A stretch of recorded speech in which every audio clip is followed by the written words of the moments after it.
வணக்கம் நண்பர்களே. நாளைய தினம் யாழ்ப்பாணம் வர இருக்கிறார் இலங்கை ஜனாதிபதி அனுரகுமார திசாநாயக்க அவர்கள்.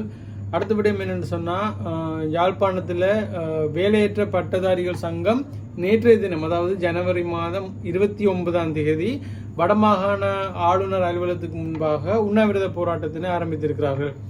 அடுத்தபடியும் என்னென்னு சொன்னால், இலங்கையில் ஒரு நாளில் எத்தனை மில்லியன் ரூபாய்க்கு இலங்கையில் இருக்கிற மக்கள், இலங்கையில் இருக்கிற நபர்கள் குடிக்கு செலவழிக்கிறார்கள் என்பது தொடர்பான நிறைய விஷயங்களை இந்த வீடியோவில் நாங்கள் பார்க்க போகிறோம். நீங்கள் நம்மளோட சேனலில் சப்ஸ்கிரைப் பண்ணலைன்னு சொன்னால் சப்ஸ்கிரைப் பண்ணிச்சு வீடியோ தொடர்ந்து பாருங்கள்.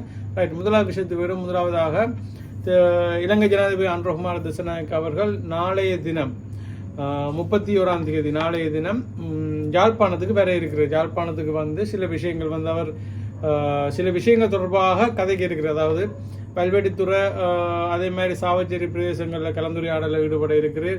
இதை தாண்டி நாளைய தினம் யாழ்ப்பாணத்தில் ஒரு முக்கியமான ஒரு விஷயம் ஒன்று நடைபெற இருக்கின்றது. அந்த டிசிசி மீட்டிங்னு சொல்லுவாங்க. அந்த மீட்டிங் நாளைய தினம் நடைபெற இருக்கின்றது. அந்த மீட்டிங்கில் ஜனாதிபதி அவர்கள் பங்கேற்க இருக்கிறார். அதாவது யாழ் மாவட்ட ஒருங்கிணைப்பு குழு கூட்டத்தில், எங்களுக்கு தெரியும் இதுக்கு முதல்ல நடந்த அந்த யாழ் மாவட்ட ஒருங்கிணைப்பு குழு கூட்டத்தில் என்ன மாதிரியான விஷயங்கள் பேசப்பட்டிருக்குது, என்ன மாதிரியான விஷயங்கள் சம்பந்தமாக கேள்விகள் எழுப்பப்பட்டிருக்குது. அந்த மீட்டிங்குக்கு போன அரசியல்வாதிகளாக இருந்தாலும் சரி, அரச தலைவர், அரச ஊழியர்களாக இருந்தாலும் சரி, உயர் பதவியில் இருக்கிற அரசு அதிகாரிகளாக இருந்தாலும் சரி, எந்த மாதிரியான விஷயங்கள் சம்பந்தமாக கதைத்திருந்தார்கள், அதில் என்ன மாதிரியான விஷயங்கள் சர்ச்சையாக வந்தது, என்ன மாதிரியான விஷயங்கள் மக்களுக்கு தெளிவை கொண்டு வந்தது என்றெல்லாம் நாங்கள் பார்த்துருந்தோம். குறிப்பாக பாராளுமன்ற உறுப்பினர் ராமநாதன் அர்ஜுன் அவர்கள் இதுக்கு முதல்ல நடந்த இந்த டிசிசி மீட்டிங்கில் நிறைய கேள்விகளை முன் வச்சிருந்தார். அந்த கேள்விகள் தொடர்பாக நிறைய விமர்சனங்கள் வந்தது. அதே நேரத்தில் அந்த கேள்விகள் தொடர்பாக மக்களுக்கு இருந்த கேள்விகள் எழுந்தது, மக்களுக்கு இருந்த நிறைய விஷயங்கள் தெளிவுபடுத்தப்பட்டது. அப்படி நிறைய விஷயங்கள்லாம் இதுக்கு முதல் நடந்த டிசிசி மீட்டிங்கில் நடந்தது. அப்போ நாளைய தினம் நடைபெற இருக்கிற இந்த டிசிசி மீட்டிங், அதாவது யாழ் மாவட்ட ஒருங்கிணைப்பு குழு கூட்டம், இந்த கூட்டத்துக்கு இலங்கை ஜனாதிபதி, எங்களுடைய நாட்டு ஜனாதிபதி அனுரகுமார திசாநாயக்க அவர்கள் பாடுறார். அதோடு சேர்ந்து அங்கே நிறைய அரசியல்வாதிகளும் அரச அதிகாரிகளும் அதில் பங்கேற்பார்கள். இதில் நிறைய விஷயங்கள் கலந்துரையாடப்படும் நினைக்கிறோம். நிறைய காரசாரமான விஷயங்கள், நிறைய சர்ச்சையான விஷயங்கள், நிறைய மக்களுக்கு இருக்கிற கேள்விகள், நிறைய சந்தேகங்கள், நிறைய பிரச்சனைகள் இந்த மீட்டிங்கில் நாளை நடைபெற இருக்கிற இந்த மீட்டிங்கில் தெளிவுபடுத்தப்படும் சொல்லி நாங்கள் நினைக்கிறோம். இந்த மீட்டிங் முடிஞ்ச பிறகு அங்கே நடைபெற்ற விஷயங்களை உங்களோட நான் பகிர்ந்து கொள்கிறேன். அது தொடர்பாக எனக்கு இருக்கிற கேள்விகளையும் உங்களோட நான் பகிர்ந்து கொள்கிறேன். ரைட், அடுத்த விஷயம் என்னன்னு சொன்னால், முக்கியமான ஒரு விஷயம், வேலையில்லா பட்டதாரிகள் சங்கத்தினால எங்களுக்கு தெரியும் இதற்கு முதல்ல ஒரு விஷயம் ஒரு ஆர்ப்பாட்டம் ஒன்று நடத்தப்பட்டது. அந்த ஆர்ப்பாட்டத்தில் அவர்கள் நடந்து கொண்ட ஒரு விடயமானது சரியான ஒரு பிழையான விடயமாகவும் சர்ச்சையான விடயமாகவும் மாறினது. அந்த ஒரு விடயத்தால் அவர்களுடைய அந்த போராட்டமே வேறொரு கோணத்தில் பார்க்கப்பட்டதுன்னு சொல்லியே சொல்லலாம். அப்போ இப்போ என்ன விஷயம் நடந்திருக்குன்னு சொன்னால், இந்த வட மாகாணத்தில் இருக்கிற இந்த வேலையற்ற பட்டதாரிகள் சங்கம் வடமாகாண ஆளுநர் அலுவலகத்துக்கு முன்பாக நேற்றைய தினம் ஜனவரி மாதம் 29ஆம் தேதி நேற்றைய தினத்திலிருந்து உண்ணாவிரத போராட்டத்தினை ஆரம்பித்திருக்கிறார்கள். அதாவது கிட்டத்தட்ட 21,000 பட்டதாரிகள் வடக்கு மற்றும் கிழக்கு மாகாணங்களில் இருப்பதாகவும், அவர்களுக்கு அரசாங்கம் வேலை வாய்ப்பினை அவர்களுக்கு ஏற்படுத்தி கொடுக்கவில்லை. அப்போ அரசாங்கம் இத்தனை பட்டதாரிகளுக்கு வடக்கு கிழக்குல வேலை வாய்ப்பினை ஏற்படுத்தி கொடுக்கவில்லை என்பது ஒரு பெரிய ஒரு பிரச்சனைக்குரிய விஷயம் தான், பெரிய ஒரு விஷயம். ஏன்னு சொன்னால், இவ்வளோ பட்டதாரிகளுக்கு ஒரு நாட்டில் படித்த பட்டதாரிகள், ஆனால் ஒரு சில பேர் கருத்து இருக்குது, பட்டதாரிகளுக்கு கட்டாயம் அரசாங்கம் தான் வேலை கொடுக்கணுமா, அவர்கள் அவர்களாகவே சில விஷயங்கள், அவர் சில தொழில் முயற்சிகளை, சில தொழில்களை செய்து கொள்ளலாம்னு சொல்லி இருக்குது.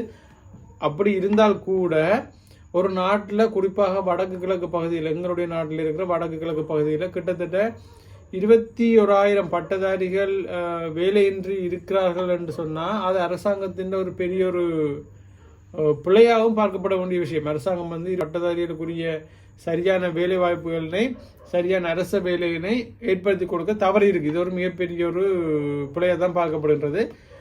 இதற்கு முன்னும் இந்த அரசாங்கங்கள் இந்த பிழையினை செய்திருந்தாலும், இப்போ வந்திருக்கிற இந்த தேசிய மக்கள் சக்தியின் இந்த அரசாங்கம் இந்த பிரச்சனைக்கு ஒரு தீர்வினை கட்டாயம் கொடுத்தே ஆக வேண்டிய ஒரு நிலையில் இருக்கிறார்கள். அதே நேரத்தில்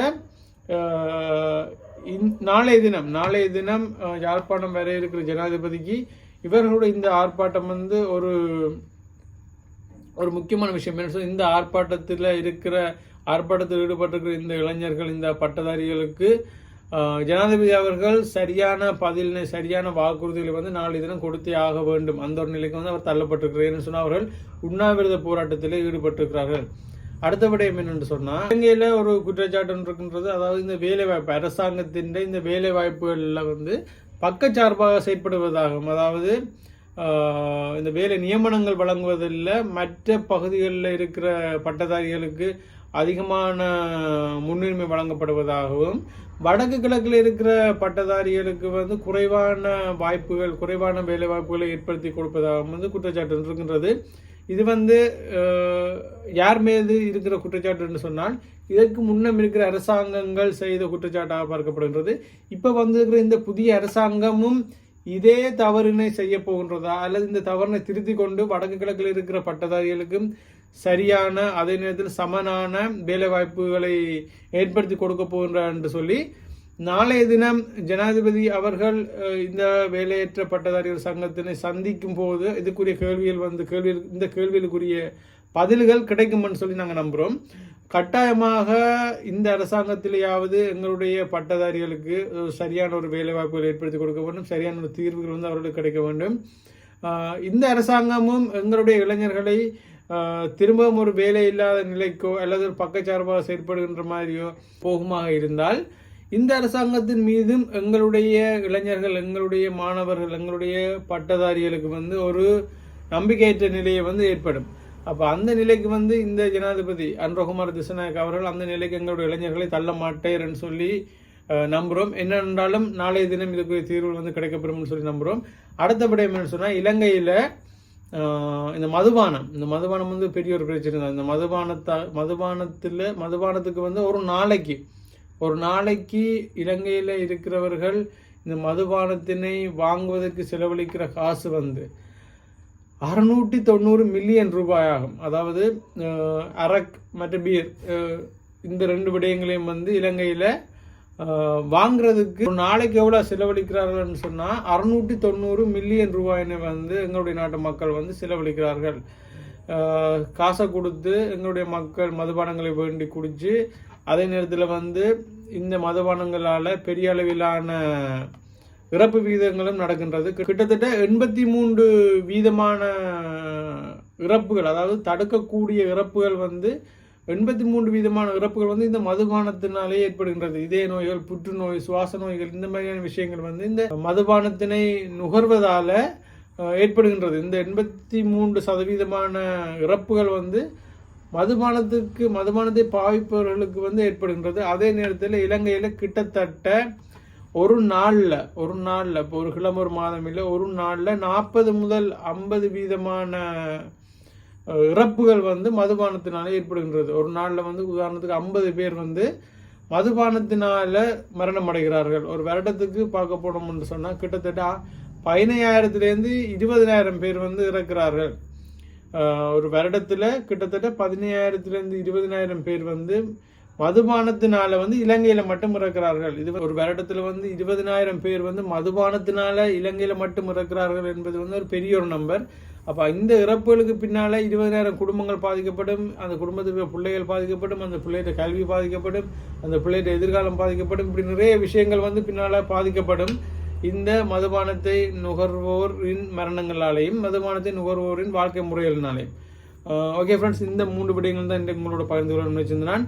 நாளைய தினம் உங்களை போலவே நானும் வந்து இந்த டிசிசி மீட்டிங்கில் வந்து என்ன மாதிரி விஷயங்கள் ஜனாதிபதியோட எங்களுடைய அரசியல்வாதிகள், எங்களுடைய அரசு அதிகாரிகள் வந்து கலந்து ஆலோசிக்க போகிறார்கள்.